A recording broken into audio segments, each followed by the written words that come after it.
I'm delighted to be joined by Christie McCabe in today's episode, as Christie is a dynamic sales, marketing, and business strategist with a proven track record of driving strategic initiatives and delivering outstanding results worldwide. Having worked with Christie several years ago, I have always been impressed by her tenacity, resilience, and determination to succeed in all she does. With over 2 decades of experience across diverse industries, Christie has honed her expertise in marketing, communications, and business development, transforming businesses on a global scale. Currently, Christie is a retirement strategist for WoW Women International Group, empowering women to take charge of their financial futures through education and implementation. If you're looking for a role model in perseverance and finding your perfect career fit, Christie is the ideal person to speak with. She excels at navigating career and skill set transitions, earning her a title of the Queen of Finding the Ideal Job and stopping at nothing until she achieves it. She truly is an inspirational woman. She says, very kindly, that her finely honed skills in seeking the perfect career were sharpened by working with me within my career success program. And let's welcome the very lovely Christie McCabe to the show. Hello, Christie. Hi, Jane. So nice to catch up again. It is. It is. It's been a little while since we've had a really good chat and since we've Yeah, worked together. yeah. And you have had the most interesting career journey of just about anybody I've ever met. Really? Man, that is a big Yes. pull from you, Jane. Oh, you've had some amazing career changes, and knowing you and knowing what a huge heart you have and what a lovely lady you are, it really is an honor to have you on your career podcast. So let's kick it off with Okay. what your early aspirations were when you were a little girl. I think, I used to play dress ups with mum. I'd come home from preschool or whatever it was, and I'd put on shows and puppet shows and acting um, and I'd always charge a little bit of a fee too. I got into the entrepreneurial spirit, I think, early on, and I suckered them in with all the emotional cuteness that I had as a little girl. So I think I had aspirations actually of being in the media industry, acting, filmmaking, all that sort of creative arts, I would say. Yeah. Oh, how wonderful. And I think, well, how entrepreneurial when you were a little girl to start charging people. So it wasn't just making lemons by the roadside, it was actually putting on a performance and saying, pay me for this. Yeah. Puppet show, you name it, I did it. Even if it was really bad, they still paid me and their family. Ah, it was family. Well, of Yeah. course. But how wonderful. And so, from those early career aspirations, tell me about your early days, because you trained in media, you're a media and communication specialist, really, yes. And having gone through your career journey, which has been absolutely amazing, you need to tell us the story of how you made each transition, because in your early days, you were a global blogger for the 2012 Olympic Games when you were with Samsung. You've started a business called Dating with Style. Want to hear more about that as well. You were a radio presenter before you got into digital marketing, and then you ran your own business as a LinkedIn strategist as well. So again, all marketing, and it was online because it's LinkedIn. You joined Prominence Global as a LinkedIn strategist, the most amazing business. And now another reinvention where you are a retirement planning strategist with WoW Women Group. Now, that is an incredible transition. And this podcast is all about transitions and reinventions. And you are the master of this. And now there's something that you call yourself, which I rather like. It's the Queen of Finding the Ideal Job. And right now, where you are, it sounds like the absolute ideal job. But let's hear the story. How did your career begin? Well, gosh, where do we start? So, at the end of high school, it was a decision between acting or filmmaking. And my decision was, well, I think I could act in my own films, and filmmaking and media is one way that you could actually positively influence people on a global scale. And so obviously I then went into and did a film degree. And from there, I actually went into teaching as my backup plan, because at that point, I think I lacked confidence in myself. And that's probably been something that's been a recurring theme. So that's just that confidence building, sort of holding me back a little bit. But from the teaching, I decided I didn't want to be a teacher. And so, and then it went into, well, you know, what do I love about media teaching? And it was like doing the doing. And then I thought, well, radio would be a great way that I could be sort of within that industry. So then I put together my own demo tape, sent it off to Western Australia in the middle of nowhere.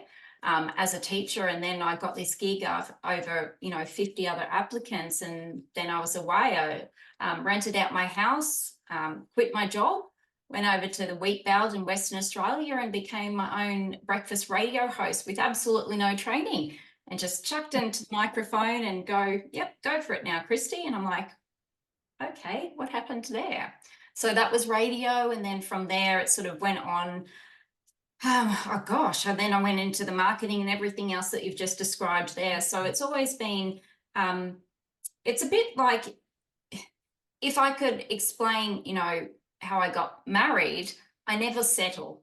Like, Jane, if I'm not quite happy with whatever I am in doing, if there's something missing in the role that I'm doing, I don't settle for that. I'm like, okay, well, what is missing from this role? What else is out there? What else is the opportunity? And I don't accept really that you can't find a job, to be quite frank with you, Jane. I just don't understand how no one in Australia can find employment, because you just get out there and knock on doors and you find the place that you want to be, and then you just go for it. I mean, maybe I'm fortunate to be just bold like that, but yeah. I don't know if I answered your question, Jane, but anyway, that's No, but the story is really interesting for anyone who's going through career transition, because, as you say, you felt that you lacked confidence in the early days. However, you had that courage to go for something that would have been a real long shot, yes? And many people would think, oh no, they won't pick me. Why I would I did even think that. bother? Because they won't pick me. And too many women, especially, discount themselves before they Yes. even try. And if you knock yourself off the negotiation table before you even get to it, then you don't give yourself that opportunity to really shine. So congratulations on being selected to be your own breakfast show host on radio, because that would have been really good grounding for you to build up your self-confidence as well. First of all, they wanted you over the others, and then you were able to talk every morning, yes, and focus on the topics that obviously would have been of interest to your listeners as well.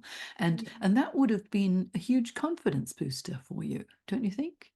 It was a real confidence booster, and also just, everyone needs to look at,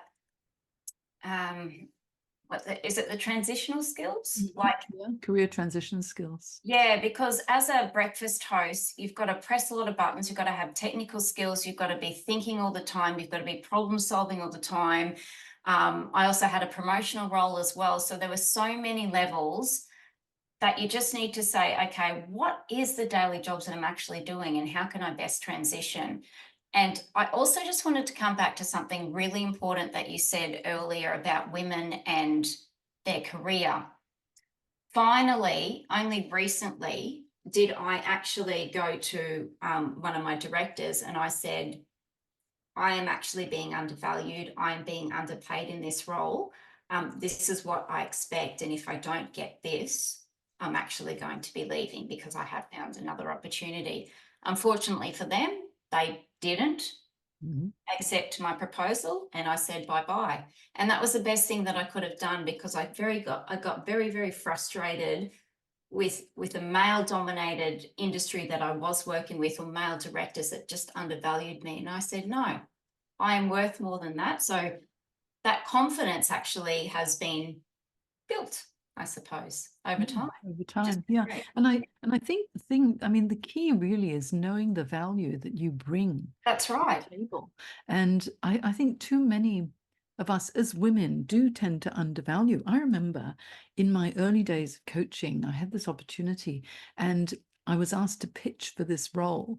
And so I created my proposal and I wanted to have an experienced coach, a really experienced coach, go through it. And there was this lovely gentleman who was my mentor, really, who was about 70 years old. And he had a look at it and he goes, Jane, what are you doing? He goes, why are you quoting this amount, for the project? And I said, well, I think it's a fair amount. And he goes, no, double it. And I went, oh, what? Really? And he goes, no, in fact, treble it. And I went, you must be crazy. I can't do that. And he goes, can you deliver this? And I said, yes. And I said, but it's not market rate, I think. And so I doubled it. I didn't treble it. And you know what? When I submitted it, they accepted it. And I thought, no negotiation. I should have trebled it right away. And so I think too many women do undervalue what they bring to the table. So good for you for sticking to your guns and now being in a position where you are being valued for what you bring as well. But let's talk about some of your transitions because you worked in the early days as well with Samsung. And this, when I saw this, and I thought I didn't know this about Christie, even though we worked together, a number of years ago, that you were a global blogger at the 2012 Olympic Games. Now, tell me about that. That must have been a really interesting gig. It was a very interesting gig. And again, the reason I was given that position is because you're obviously uh, basically there was a call out for you to apply for this role and you had to send in a video.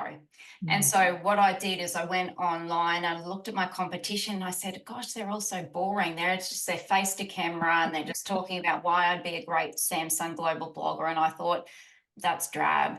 So I used my film skills and my radio skills to actually write a little skit. And instead of just having my face to camera, I then did a short film of me, jumping in an Olympic pool. And then at the end of the day, I wasn't actually preparing to jump in the Olympic pool. I was preparing to jump in a baby, a baby pool with my fluffies and all that thing. And so there was a little bit of humor there. And so what I really wanted to show them is what I could bring to the role. And so that was a really, really interesting experience. But again, I was given that opportunity because I leveraged the skills that I had accumulated through my studies, through previous roles. And then again, I suppose I really started to value myself. And initially, actually, it's funny because a friend of mine told me about the role and I said, I'll never get that.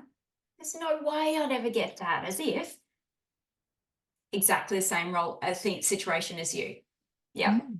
Yeah. just go for it. That's what I Yeah. say. Yeah. And I think, uh, what we should all have as a mantra is, yes, I can, rather than, no, I can't. Yes. Because if you just say to yourself, yes, I can, I mean, if not me, who else? And why not me? And Right? if your hat's not even in the ring, Mm. you're not going to get it, are you? And what's the worst that can happen? That's what I've been starting to say to myself. What is the worst that could happen here? Mhm. You don't get it. Oh, Yeah. well, wasn't Yeah. meant to True. be. Yeah. Yeah. You know what's interesting? There have been studies that have shown that when it comes to job applications, most women, they go through the list of, like nice to haves and must haves.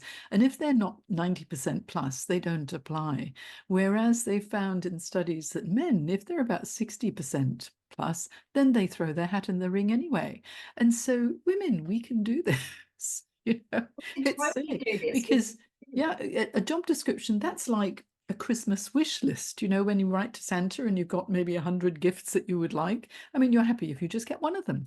And so a job description, I reckon, this is their Christmas wish list.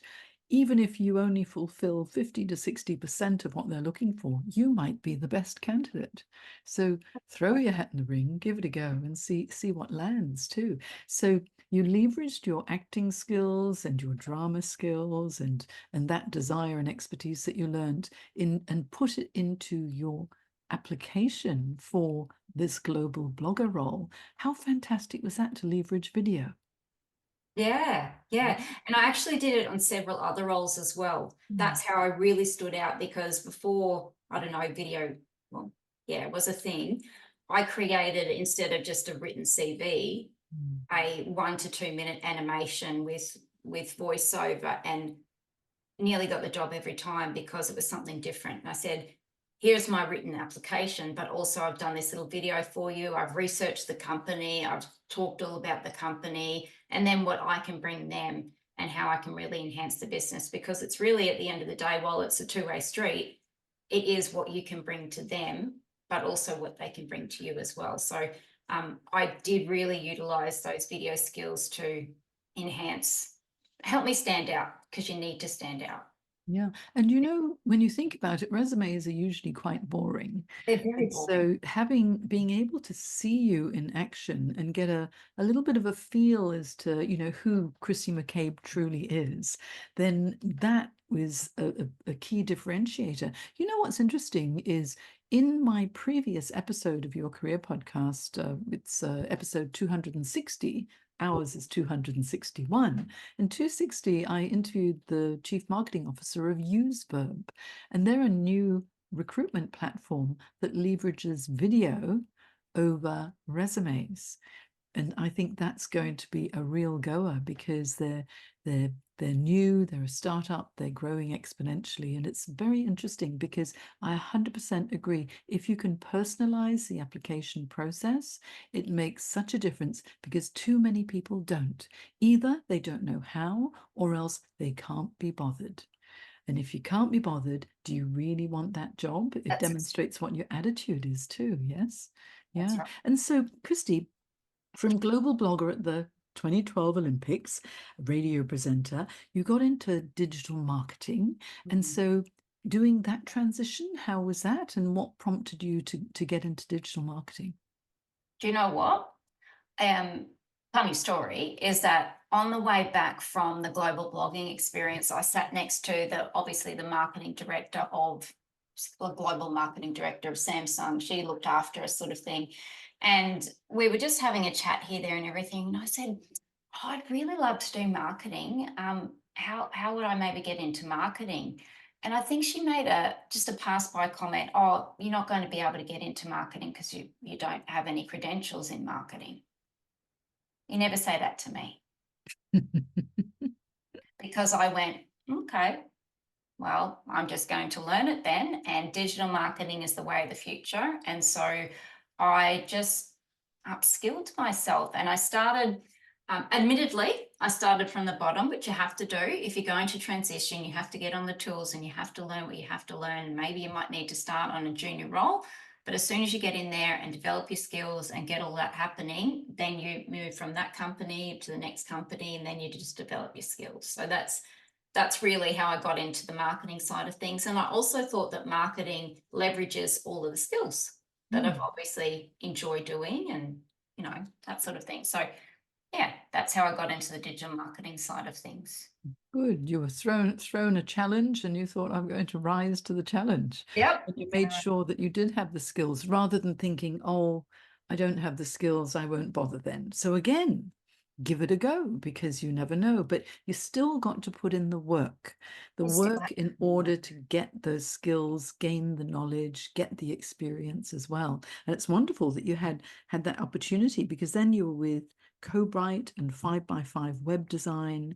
And now you made an interesting transition into your own business again. Yes. Oh, although we haven't talked about the dating business that you co-founded, the one called Dating with Style. Now, what was going on there? Because that was a side project.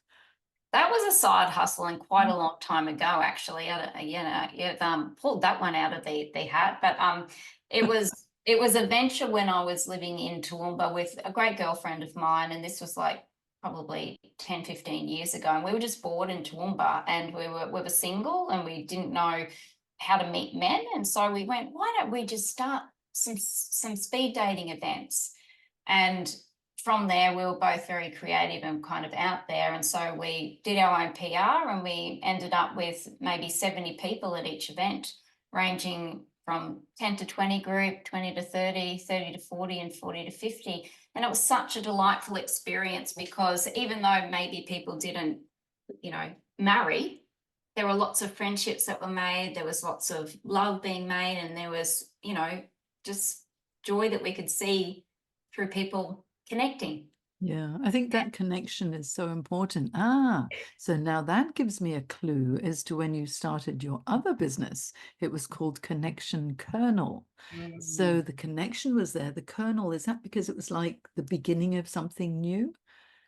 Yeah, kernel, actually, everyone goes, what's that all about? But if you look up the dictionary, a kernel is like the seed. Mm. It's the essence of things. And I think in any business and in life, you need to be connected, and people are the biggest connection. And it was a LinkedIn strategist business because LinkedIn isn't about just popping your resume on there. It's really developing a brand and developing really good relationships with people. And the way that you do that is obviously through strategies and that sort of thing. But yeah, that's how I started Connection Kernel, because I was like, oh, I like LinkedIn. Let's just give this a go. And that's how that started as well.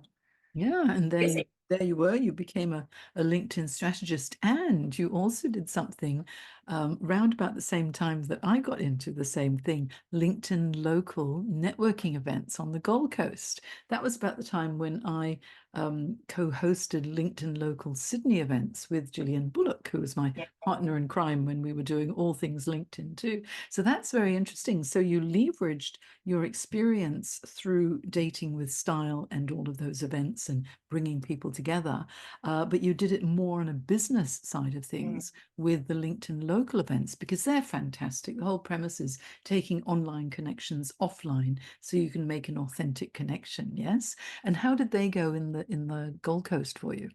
They were really great. They were really great. I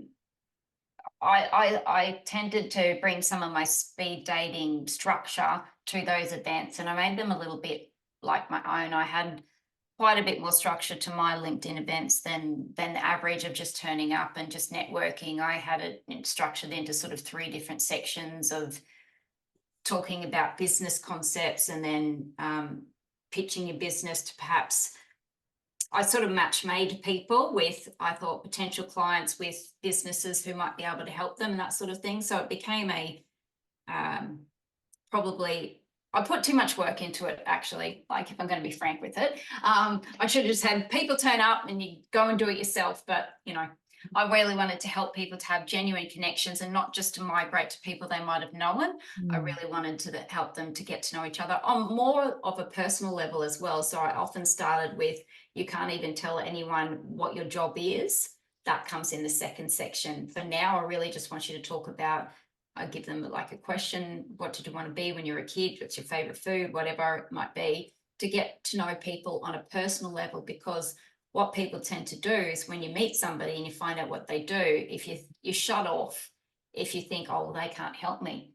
But what you don't know is if you get to know that person on a personal level, they may have a friend or a family member or a colleague that could really utilize your service. So build that personal relationship first, and then bring in, your profession, how you can help, and then it's a much more genuine connection. So Yeah, I mean, that's ideal for the premise of LinkedIn local events as mm, well, because that authentic connection, not just mm, connecting with the facade of what your interview face is or the LinkedIn face, it's the real person behind the profile.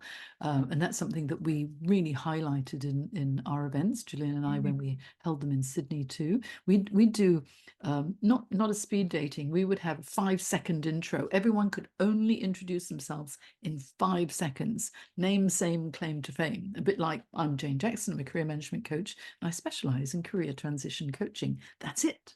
Right. So you can do that in 5 seconds. So everyone had to do that because we'd have about 50, 60 people in the room. So it had to be quick. yeah. And then after that, Gillian would give LinkedIn tips for business to business. I'd give LinkedIn tips for job seekers, and we'd educate them, and then they would mingle. Sometimes we'd have networking cards with 2 or 3 questions that they had to ask each other as well. And it was so much fun. Yeah, I mean, it was fun. We should have had a joint Gold Coast They and should Sydney have. thing. Like, I didn't know anyone else was doing that sort of thing. That's so Yeah. cool. Yeah, it Yeah. really was brilliant. But back to you. And Okay. so, Connection Kernel, then you joined Prominence Global, a LinkedIn strategist, where you really honed your LinkedIn skills very strongly. And then you transitioned into this new role, which I think you've got to tell us all about it, because now you're with the WoW Women Group. And the WoW Women Group is all about financial independence for women, yes? And you are a retirement planning strategist for them. Now, making this transition, tell me about it, and then tell me about all the wonderful things that the WoW Women Group is doing for women. Okay, so the transition came because probably on a personal level, about 3 years ago or so, or no, probably about 5 or 6 even, I realised my financial literacy was pretty poor. I was just working for the man. You know, I wasn't having any residual income, and I knew nothing about investing. I knew nothing about my super, and so I actually auditioned or interviewed several financial advisors to find one that could not only do everything for me, but also provide me with some education, because I think with education, you know, I know that everything's doing the right thing. But it was just a really busy time in my life, and I had a financial advisor, but it got to a point where I think he gave me some really bad advice, and I sold a property that I'd been holding for about 14 years, and it was really my property, and I'd worked really hard to pay that off, and it was a sign of my independence before I partnered up and all that sort of thing. And I sold it, and then pretty much 3 months later, there was the boom in Queensland of the property, and it was a real hit to me. And and then I questioned him, and I said, why did you even ask me to sell that? There was no reason for me to sell that. I could have kept that property. And then he was trying to justify things, and that's when I realized I need a new financial advisor. And so I looked online, and then I came across Tracy Sofra, actually, and then I binged all of her podcasts, and I absorbed all of her information. I got on her email list, and then basically I'd had a consult with her, and then I'd done a little bit of education with her free wise, and then lo and behold, an email came into me that she reached out to anyone looking for an opportunity to work with her and to help other women, you know, in this role that I currently am. And again, so I applied, as I do, and I got through. And long story short, my dissatisfaction with my own education around finances led me to Tracy. And then I got the opportunity to work with Tracy, be trained by Tracy, and now I'm in probably the best role I've ever been in my life, because it is such a rewarding experience. And Jane, gosh, you know how empathetic I am. Sometimes the calls that I have with some of these women and the things that they've been through, I'm tearing. I'm even tearing up now, because I can see how I can genuinely help them through the strategies. If they can empower themselves with some of the knowledge, like maybe they've experienced, for example, financial abuse, domestic violence, they're now single, they've been widowed, whatever it may be, and they just don't know where to go with their finances. What I provide them with is actually, if they come through to me, I do a strategy session with them. We map out a plan for them.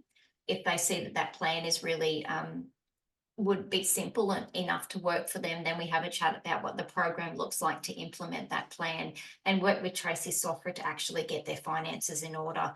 And as you would know, like if you get your finances in order, the rest of the health issues probably are alleviated, because financial health leads to spiritual health and emotional health and all that sort of thing. So it's such a rewarding role that I'm in now. I think what you must do is lift that element of stress.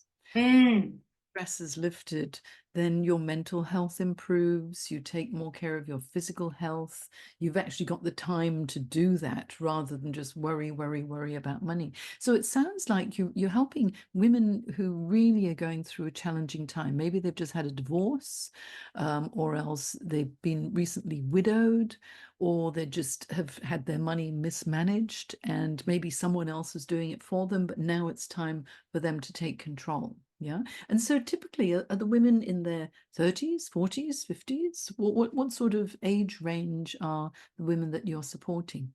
It's a really good question. And honestly, we have all sorts of ranges. Um, for example, I spoke to a 36-year-old yesterday, and she said to me, I don't think this program is for me because I'm not ready to retire yet. And I said, no, this program is exactly what you need, because you need that backup plan. Because when you're leveraging compound interest, the Mm. longer time we have to leverage that compound interest, the much better off you're going to be. So please do start as soon as possible. The program is also not only for those who have experienced some sort of hardship or challenge, it's also just for everyday women who really want to take control back of their own finances. And me personally, from working with Tracy, from doing this program, it's just changed my whole life, to be honest with you, because I've got confidence in what I'm investing in. I can see light outside of just the 9 to 5 job. If you can do your job, but also have some investments in the background, then when you do get to retirement, you're going to have a great passive income and a great lifestyle for yourself. If you don't plan ahead now, and if you don't take charge of your own finances, you're going to be in a much less comfortable position in your retirement. So my my outreach to any woman is to at least just start to find out and to take charge of their own finances, not leave it up to their husbands or partners or financial advisor. It's time for us to take ownership over our finances. Yeah. Mm. You know what I really wish, listening to you, is I wish that in secondary school they Yes. had a program teaching all children, not just boys, but Exactly. girls and boys, but financial literacy, Yeah. because they don't do that. And certainly when I was in school, there was accounting and bookkeeping, but there was no actual financial literacy, investments, talking about compound interest, because compound interest is very nice over 10 years. But then when you get to the 10 to 20 years phase, it grows exponentially. And most people don't even realize that. So, yes, the earlier you do it, the better. But what about those who are a little bit older? Say there's someone in their 40s or 50s. What would you recommend to them? Come and see us as well. For example, we even 67-year-old lady, Mm. able to help them, because there are different strategies that you can do. You can still set yourself up for a bright future, because often when we do go through, why I mentioned divorced or widowed, is there's usually some sort of settlement money. What do you do with that significant settlement money? Maybe you've got a self-managed super fund that's been separated. What do you do with that fund? Do you put it back into, what do you do with all these really big decisions? You've got a change in life. You've no longer got a partner. You've got kids probably that you're trying to manage. All of these big stresses, all these big decisions on your shoulders. Why don't you just get some guidance and support and somebody to handhold you through the whole process? And not just anyone, but Tracy Softborough, who has been dubbed as Australia's #1 financial advisor for women. She is there with a passion to help women to empower themselves with the knowledge they need so that they can get ahead. So that's what we're all about in WoW Women. And it's such an enriching experience, because every day I have the opportunity to change a life. And that's so great. Yeah, Yeah, I think it makes such a difference when it's women empowering women, it is. because many women do feel a little bit uncomfortable talking about their finances, and having another woman who's gone through, many life changes as well, that makes such a difference, doesn't it? It really does. It really does. So yeah, yeah. We've covered a lot, Jane. Yeah, we have. And so I would recommend, because Tracy is such a lovely person, connect with Tracy, Christie. Christie is such a lovely person. I'm sure Tracy is a lovely person. Tracy is really I haven't lovely met as her well. yet, I agree but with you there. but Christie is honestly has such a huge heart and is so dedicated to helping people and making a difference. Connect with Christie McCabe on LinkedIn. You'll find her there. Just type in Christie McCabe, and you'll be able to find her profile and connect with her and ask her any questions at all. You'd be happy to respond, wouldn't you? Yeah, for sure. For Yeah, sure. yeah, I Yeah. think that would be absolutely brilliant. What I'll do is I'll have in my show notes the links to the WoW Women group, because I think everyone will love to find out about it. Yeah. And it's at wowwomen.com.au, just in case someone wants to go immediately, and then have a look at the button or click on the button that says how the program works, because that will be helpful. But first of all, connect with Christie on LinkedIn, because she'll be able to answer any other questions that you may have as well. And I'm really thrilled that we've had the opportunity to get to know each other and work together over the years. And I'm really impressed with everything that you've done and the huge heart that you have, and your powers of reinvention as well, because things change in life. You have to know how to be resilient and reinvent your career as well. And you're doing wonderful things helping women now. Thank And you so so, Christy, what would you say is your top tip for women who are concerned about their finances later in life? What's the one thing they really should focus on? much. But your superannuation, you really need to have a look at how to best optimize your superannuation and have a look at strategies outside of super that are really safe. For Mm, example, blue chip companies or real estate investment trusts, they're both sort of lower risk investment strategies for them. But just boost your education, reach out to WoW Women first and foremost, and to see what Tracy has to offer, because she's the expert with the finances. I just help with the strategy side of things. So, yeah, and just focus on your supers and external investment strategies to super that are relatively low risk. That's it. wonderful. You're such an inspiring personality, Christy. Thank you so much for spending time on the podcast today and for sharing your story too. It's really definitely inspiring, and it'll certainly help many women as well. Well, and just to close, Jane, I just wanted to thank you, because remember when we did way back when you coached me, we did the career anchors side of things, and we realized that I was a little bit entrepreneurial. That entrepreneurial spirit where we started, that has come through with all of my roles, and I think that's why I really love my current role, because I'm my own business within a bigger business. So I Mm, have the autonomy, I have the ownership. I'm able to use all of the skills that I've culminated into to actually do this. And so I always think about our time together and why perhaps the role I'm in might not be aligning. Maybe it's to do with some of the work that we did there. So I really thank you, Jane, for all of the things that you've done to help me to get to where I am now. Really Well, appreciate it. as long as you have career clarity, you understand your purpose and what you are able to do in order to help others, I think you've certainly found it now. So congratulations. I'm delighted for you. Thanks And so much.